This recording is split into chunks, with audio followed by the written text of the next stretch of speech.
Čau, já jsem Nitprime a vítám vás u nového videjka, tentokrát je to videjko Q&A, neboli otázky a odpovědi. Na mém Instagramu, streamu i TikToku jsem vás vyzval, abyste mi napsali jakýkoliv otázky, které vás zajímají a že já na ně potom odpovím v takovémhle videjku. Napsali jste mi těch otázek opravdu hodně, je jich něco přes 20, takže mám co odpovídat, mám co dělat a já už to nebudu okecávat, jdeme rovnou na to, takže se pohodlně usaďte, nezapomeňte na odběr a like, přijď za náma někdy na Kik, tam streamu teď skoro každý den. A my jdeme na první otázku. Užijte si videjko. No, takže máme tady první otázečku. Nebudu zmiňovat toho autora té otázky, to bych musel u každý a ne všichni by s tím třeba byli v pohodě a tak. Takže první otázka je, čeho by si chtěl dosáhnout a jak vidíš svůj vrchol ve streamování? No, to je dobrá otázka. Čeho bych chtěl dosáhnout ve streamování? Tak určitě, abych se dostal na nějakou vyšší úroveň mezi ty větší streamery, abych měl prostě vysokou sledovanost, hodně diváků, abych prostě mohl potom vytvářet pro lidi prostě zábavný content, bavit lidi, inspirovat lidi, prostě pomáhat lidem, dělat lidem radost a tak dále a jako jaký vrchol, to těžko říct. Nevím, co za vrchol bych asi jako nazval, ale vrchol je asi ten, že prostě už potom mě to streamování třeba bude živit, bude mě to prostě, budu to moct dělat každý den, budu to moct dělat furt, na full time klidně, budu moct dělat lidem radost, budou prostě mě lidi znát, budou prostě za mnou chodit, budou se u mě bavit a tak dále. A myslím si, že to je asi takový vrchol, čeho bych chtěl dosáhnout u toho streamování. No, další otázka je, jak dlouho a proč hraješ Fortnite? No, tak Fortnite hraju, protože mě to baví, i když je teda pravda, že ze začátku, když jsem začal, a teď teda odpovím na to, jak zhruba dlouho, Fortnite jsem začal hrát od Chapter 1, Season 4-5, tak nějak mezi tím přelomem 4. 5. sezóny, kde vlastně mi to kámoš na mém intru ještě na škole řekl, tyjo, já hraju teďkom Fortnite, to je dobrý, tak si to stáhni, můžeme si spolu zahrát, můžeš to vyzkoušet, to je jako hustý. Já jsem říkal, no tak třeba až budu doma, jak to zkusím. No a když jsem přijel domů, tak zrovna myslím, že i brácha to nějak už zkoušel, už to hrál, tak jsem to vyzkoušel, říkal jsem si, ty kokos, to je kravina, to hrát nebudu, to je pro děcka, to vůbec. A potom jsem se pak jsem to ještě párkrát vyzkoušel a pak ještě párkrát, pak jsme hráli s kámošem, pak jsme hráli s kámošem a pak nás hrálo víc. No a už to tak prostě zůstalo a nakonec ze všech těch mých kámošů ten Fortnite hraju asi nejdýl a pořád. A dostal jsem se díky k tomu i k tomu streamování vlastně. Takže Fortnite hraju od Chapter 1 Season 5, dejme tomu. Takže to už je nějakých 5-6 let, možná víc, ty brďo, takže to je jakože raketa. Když jsou streamy teďkonc nově, nebo teďkonc jsou streamy téměř každý den, zatím se držím, že to je každý den. Občas asi budou dny, kdy to třeba vynechám kvůli něčemu, nebo nebudu mít čas, nebo prostě budu nemocnej, nebo něco takového, ale snažím se teďkonc, aby byly streamy každý den a vždycky většinou kolem 3 hodiny odpoledne. Občas později, občas dřív, záleží. Máš rád kočky? Kočky máme v práci, v dílně máme takový ty venkovní kočky, co se tam nějak přitoulali, už tam s náma zůstaly, protože tam měli koťata a tak. Takže jako za mě kočky OK, ale jako upřímně jsou kočky takový, nevím, prostě mám radši psy. Prostě pes, ten vás má rád, tak je prostě vděčný za všechno, vidíte v něm tu radost, když vás vidí a všechno, ale kočka ta je taková vyčuraná, jsou takový namyšlený a jakože tak, no ale jako jsem s nima v pohodě, ale radši mám psy. Co tady máme dál? Je Johnny Jan najetej? Tuhle otázku psal přímo Johnny Jan a očividně chce asi, abych mu tady na tu video odpověděl. No hele, když jsme dřív hrávali a tak aktivně společně, tak jako najetej asi byl, ale teď bych řekl, že je spíš vyjetej a už není moc jako najetej, takže asi tak. Z koho si bereš nejvíc příklad? No, nejvíc příklad si beru asi z mýho táty, protože můj taťka je fakt skvělý člověk a mám ho moc rád. Ale ono potom člověk si bere příklad jako i z více, nebo inspiraci z více lidí, který prostě v životě potká. Může to být, třeba pro mě to další člověk je třeba MG Fitman, potom další člověk je třeba můj třídní učitel na střední škole, co byl, tak z toho jsem si taky bral a beru ještě doteď příklad, nebo si prostě vzpomenu na nějaký jeho věci, co mi třeba radil, nebo co mi řekl a tak.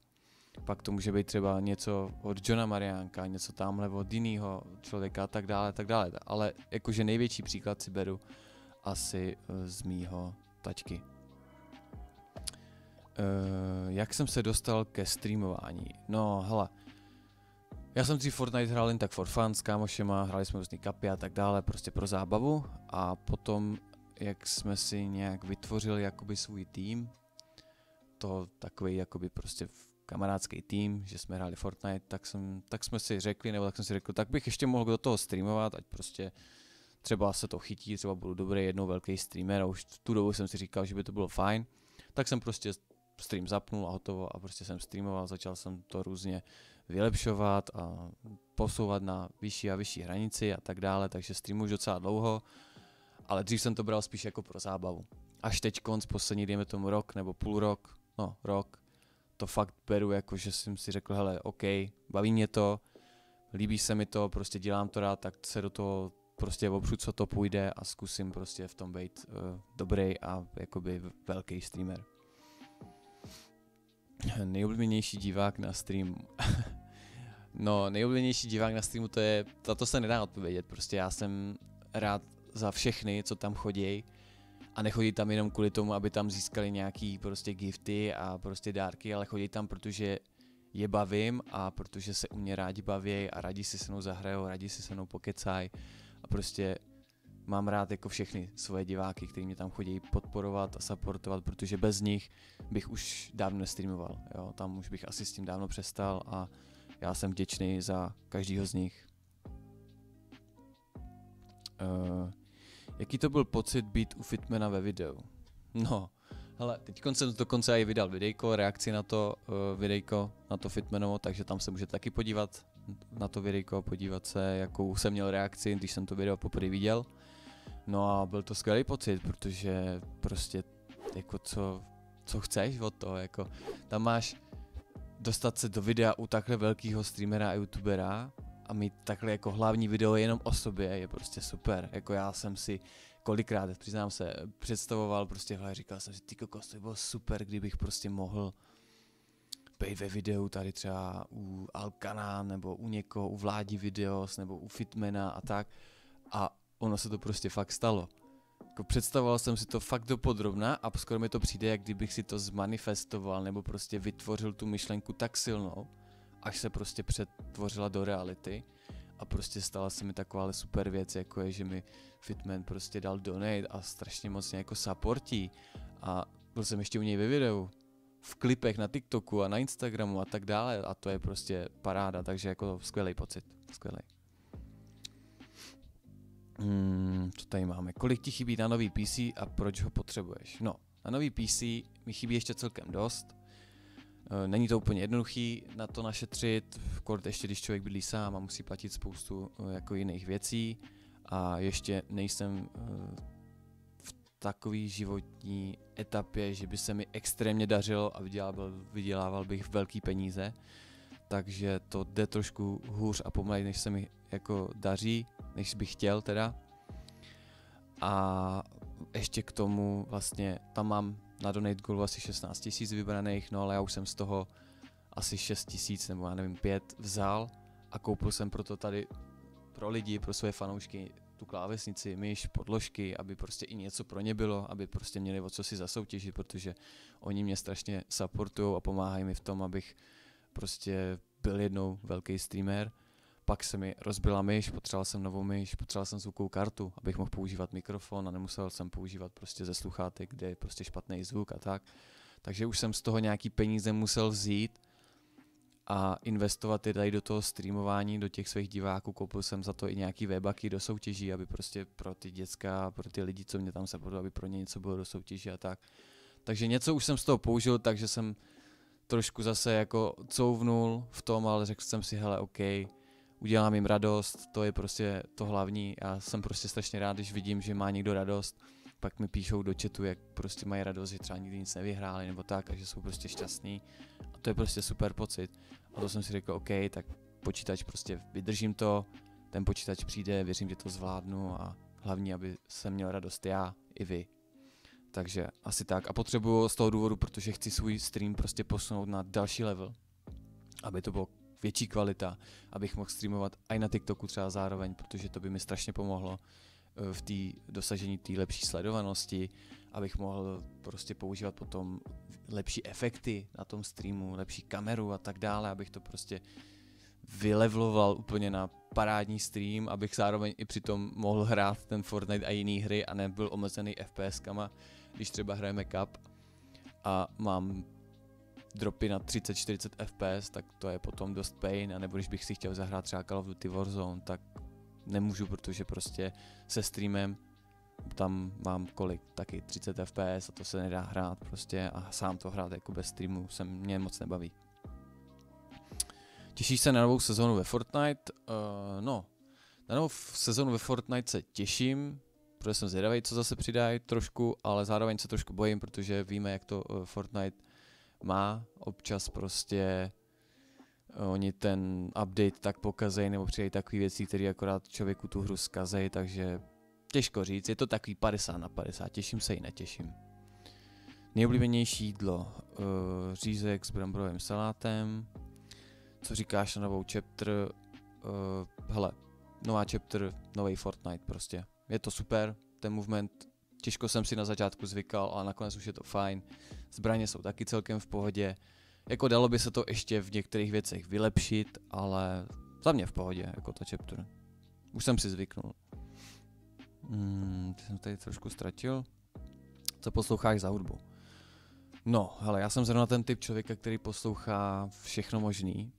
No, vždycky záleží, jak se mi to zrovna líbí, nebo jaký mám třeba období. Já teďkonc mám to třeba, že teď mám období, kdy poslouchám rap, pak budu mít třeba chuť, že budu víc poslouchat třeba rockovou hudbu, pak klidně si pustím nějakou lepší country, prostě pustím si nějaký pop, prostě cokoliv.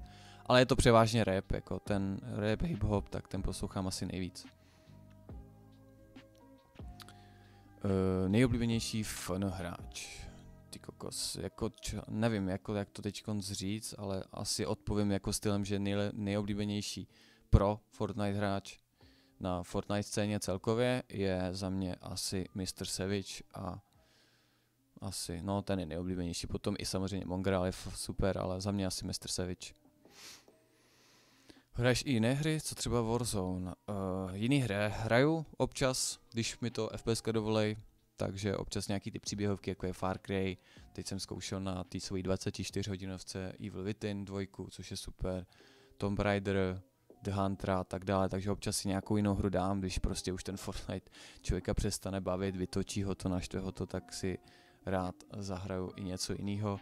A ty Warzony, dřív jsem je hrál dost, byl jsem i v tom docela dobrý, ale to říkám, dřív jsem měl FPSka v pohodě, teď už FPSka jsou prostě úplně dole, takže už to moc nehraju, spíš vůbec, protože prostě si to nemůžu úplně dovolit, nebo není to prostě vončo.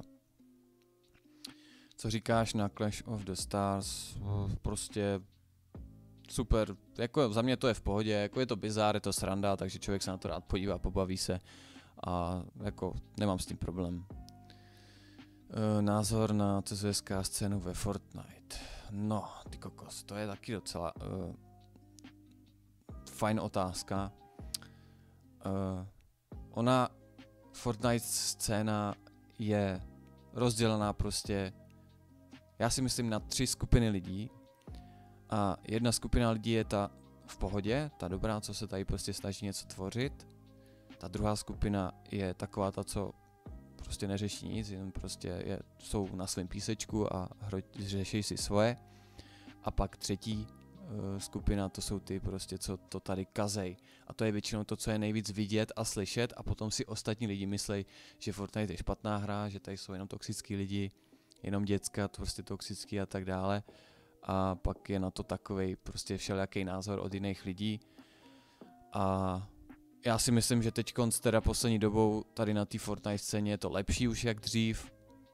Je tady Fitman, jsou tady i lepší streameři, takže tady se snaží prostě těm divákům předat něco aj do života, aj něco navíc. Prostě nějakým směrem je vychovávat, jakoby trošku dávat jim nějaký lepší vzor, příklad, aby prostě nebyli takový, jako některý děcka umějí být a jsou, což mě dost často jako překvapuje a štve.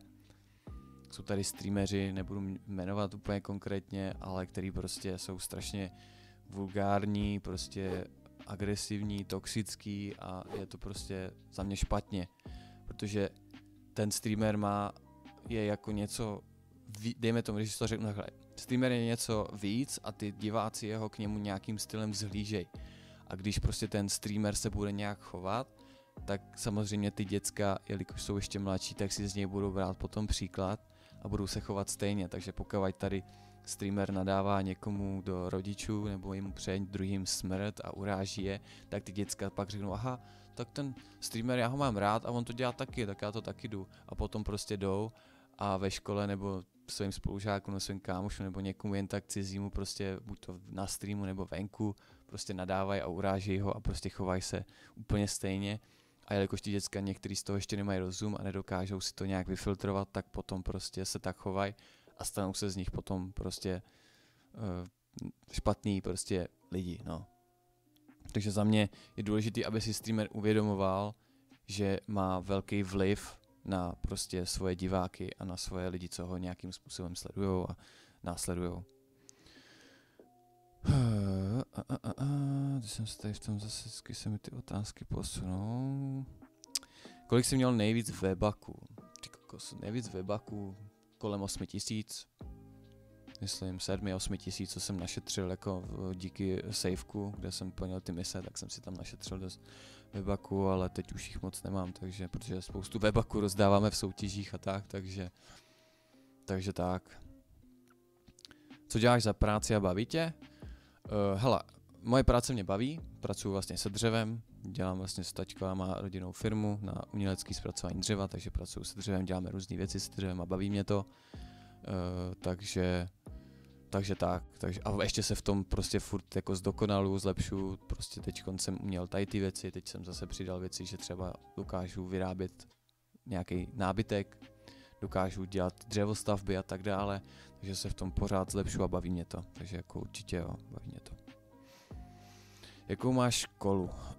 Hele, školu mám střední lesnickou školu ve Šluknově s maturitou, takže já jsem vlastně vyučený lesník. Po škole jsem vlastně dělal jednu dobu v lese v Německu, ale prostě moc mě to nebavilo, bylo to strašně náročný, jako fyzicky, bylo to prostě přes 12 hodin, běháš v lese, dřina, sice dobrý peníze, ale řekl jsem si, že to není úplně to, co bych chtěl v životě jako dělat. Jako dřít takhle tady prostě extrémně, jenom abych měl potom dost peněz. To radši prostě teďkonc půjdu dělat teda tady k tátovi, kde budu mít míň peněz, ale zkusím se dostat na to v životě a vybudovat si něco svýho, abych prostě měl hodně peněz, mohl potom dělat věci, co mě baví, abych mohl cestovat, abych mohl prostě, já nevím, co všechno dělat, abych si mohl splnit svoje sny. Takže teďkonc jako dělám v dílně a jsem vyučený lesník, myslivec, polovník pro Slováky. Proč Unit Prime? Jak to vzniklo? No hele, Unit Prime vznikl, ono vlastně, my jsme, jak jsem říkal, hrávali jsme já, brácha, spoustu ještě dalších našich kamarádů, řekli jsme si, hele, založíme si tým. Prostě budeme mít takový tým, budeme potřeba nabírat lidi a prostě budeme hrát turnaje a tak. Ale jak se budeme jmenovat? Tak jsme s bráchou prostě šli zrovna nějak venku a já jsem říkal, a zrovna jsem v tu dobu sledoval Transformery a teď jsme tak různě dávali nějaký různý random slova. Já jsem říkal, tak co když se jmenovali prostě Prime, jako to bylo Primeové, jako byly v těch Transformerech. Zní to dobře, v překladu to znamená výjimečný, jedinečný, ale ještě by to chtělo něčím ovzvláštnit, jakoby, nebo něco tam přidat, tak jsem říkal, OK, tak budeme se jmenovat Primeové, ale náš tým se bude jmenovat prostě Unit Prime, jakože jednotka nebo oddíl výjimečných, jedinečných. Tak jsme říkali, OK, to zní dobře, tak od té doby prostě jsme si tak říkali, prostě všichni nám říkali Primeové a tak. No ale pak už ten tým jako přestal, protože kluci přestali hrát Fortnite a už je to spíš jenom takový, že jakoby pořád jsme jakože Primeové, ale už to není tak jako dřív.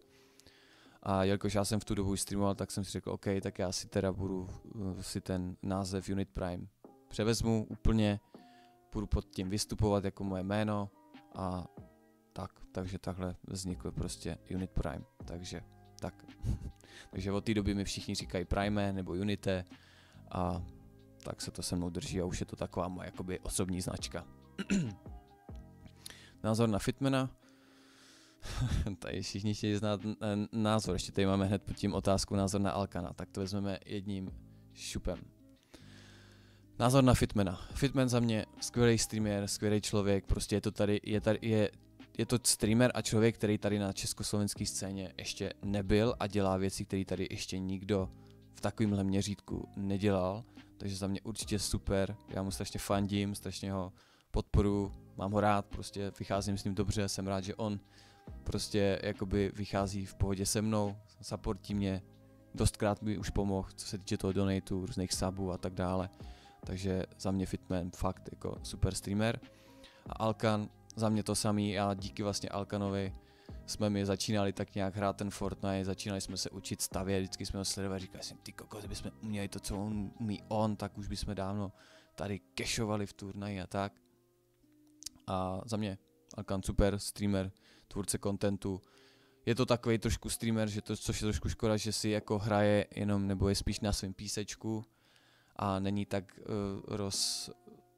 jakoby nezasahuje tak do okolí kolem sebe, do té scény a tak, ale za mě fajn týpeček, je to jeden z těch dobrých streamerů, který prostě já rád budu sledovat a myslím si, že takovýhle streameři by tady na té československé scéně měli být. Tak, jaké bylo tvé dětství?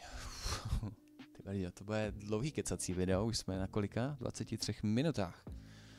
To asi ani nebudu stříhat, nechám vám ty otázky takhle celkově a kdo bude chtít, tak si to může pustit celý. No, já se teda ještě napiju, mám trošku sucho.